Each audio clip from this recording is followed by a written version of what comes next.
So yeah, pinuntahan ko si attorney kasi papunta kami ng Luneta para makiisa at kailangan panagutin.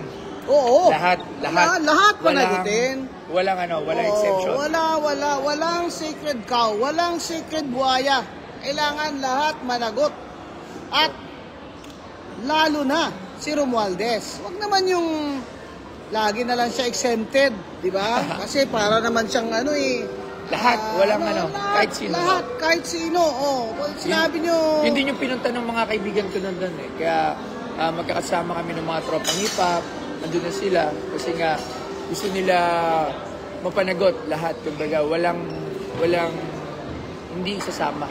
Oo, kasi ito na yung pinaka-crucial na time para sa bansa natin. Na tayo mismo mga tao na bumuboto, nagbabayad ng tax, at may mga anak tayo at mga apo, ay tayo mismo ang nagde-demand sa ating gobyerno at mga ahensya ng gobyerno na kagaya ng DOJ, di ba? Ombudsman, na lahat dapat managot. Walang exempted. Hindi ko ba? Saka mapayapa naman yung rally sa peaceful rally and protest against corruption and everybody that's involved in the corruption. Correct. Hindi lang yung, kasi di ba, corruption lang, panagutin. Ito is everybody who's culprit dito is kailangan managot. So, lahat. Ito ang maganda ngayon. Kasi ang mga nasasakdal ngayon sa mata ng tao ay mga congressman. Di ba? Lagi nila sinasabi, amo, hindi ko nga yung nakakausap pa kahit sa best. Ayan. Sino ba yan? Si mga Aldo daw, by the book ni Romualdez. Hindi ko yung amo. Ayoko na magsalita lang. I don't want it na para pa i-explain and everything. Hindi na. Kita nyo, nagtatago na nga si Romualdez. Alam naman niya eh. Alam naman nila kung may kasalanan sila. Hindi na yung, wag na tayong magpatumpik-tumpik pa. Lahat ng pagnanakaw, nasa flood control, infrastructure, pagnanakaw, insertion fund, fee ng mga congressman at kickback, lahat naman po yan. Hindi naman pwedeng nangyari yan na hindi alam ni Romualdez. Yan po talaga ang not logical na conclusion sa sinasabi ng mga kontraktor at taga DPWH na sumuka na nagbibigay sila ng up to 25% plus 5% sa insertion fee. At kung ang mga congressman po na pinangalanan ng mga kontraktor at mga DPWH ay magtatago, ibig ko sabihin, guilty po sila. Yes. Kaya ituloy lang po natin ito mga kababayan, ang ating protesta sa laban sa korupsyon sa araw-araw po. Sa araw-araw, sa Facebook nyo, sa mga comment nyo, sa pagtuturo nyo sa mga anak nyo. Kasi alam nyo, 3 taon pa, tuloy pa ang korupsyon, wala na pong maiiwan sa mga anak nyo. Deficit ang budget, utang ng utang ang gobyerno, utang na naman si BBM, para pambayad na naman ang utang, dahil deficit na naman ang budget, at habang ang mga korap na mga congressman at ang mga nasa ahensya ng gobyerno ay tuloy lang ang pangungurakot habang tayo ay naghihirap. Yan po talaga taxpayers money yan eh. Yes. Yung kanilang ninanakaw, taxpayers money yan. Pero anong ginawa nila? 3 taon ha? 3 taon ha? Walang ginawa si Bongbong. Kaya ngayon gawin niya na. Ito lang sasabihin ko sa inyo.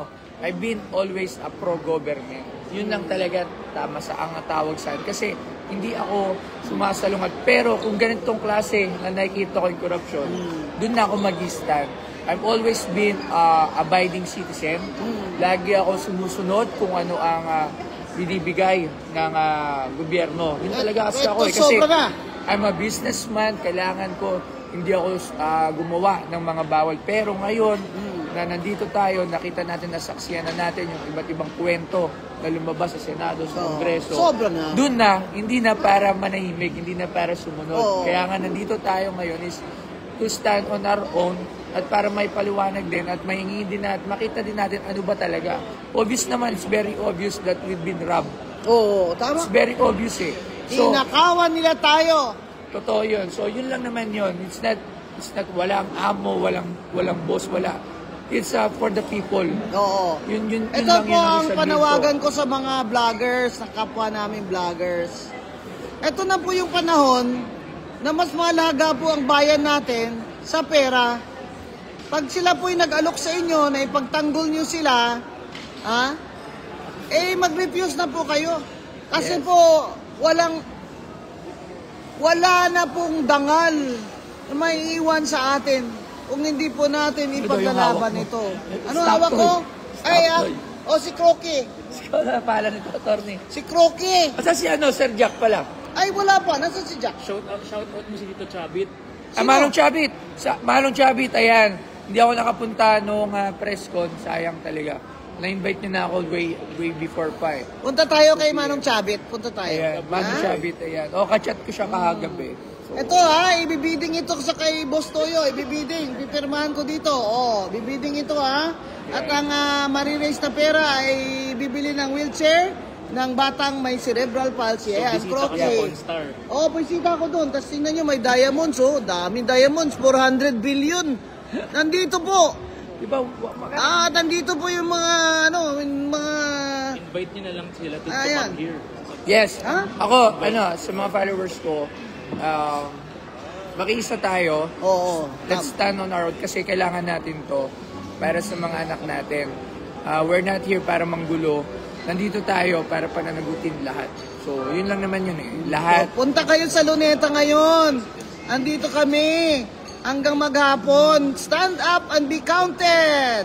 Be Magmamarch din counted. kami sa EDSA. After this, we're going to Tapos EDSA. galing dito, pupunta kami ng EDSA. Ano po? Ako naman, pag kaya pa ng tuhod ng lola nyo, ay lalakad pa ako ng Camp Aguinaldo mamaya dahil nandun naman ang mga retired na mga AFP officers at nakikisali sa ating protesta. Yung sa EDSA po ba sino po rally?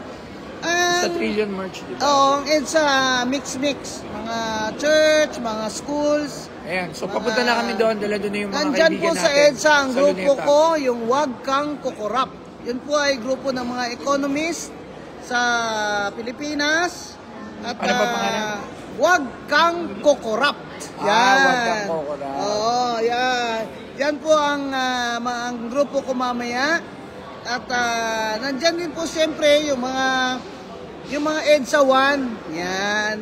Mag-reunion po tayo dyan sa EDSA. Yung kaming mga lola nyo ay pupunta na dati na sa EDSA 1 ay pupunta po ngayon sa EDSA. Ayan. EDSA 3 na. Three na ba? Ano, yung hirap yung EDSA 2 eh. Diba? Oh. So, papunta na. Punta Punta na muna tayo tayo. doon. Alam din yung mga kasama namin ng hip-hop. Yun sila Omar Baliw, sila Superfly. Yun. Sila Inas, papunta So, kami doon. magmamarcha si Boss Toyo. Yes, tsaka si Maglalakad tayo, magmamarch tayo papunta doon. Ito mga kaibigan ko dito sa naghihintay na maglakad ako, sasama sila. Okay. Ha? So, tara na. Okay. Let's go. Off the land. Dali mo na.